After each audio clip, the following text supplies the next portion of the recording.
Siapa yang musim hujan begini jadi sering batuk atau pilek hampir setiap hari.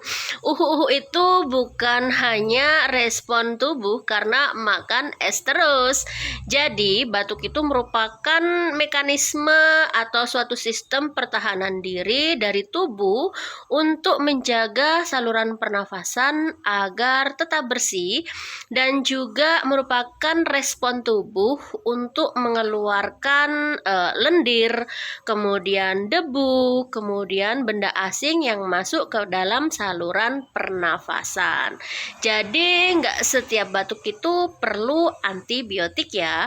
Harus dicari tahu dulu nih batuknya karena apa, penyebabnya karena apa, baru ditentukan pengobatan lebih lanjut.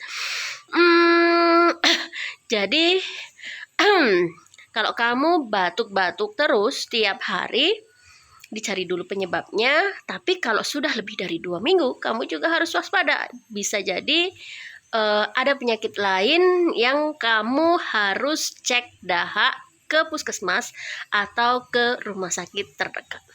Ingat, bukan karena makan es terus ya.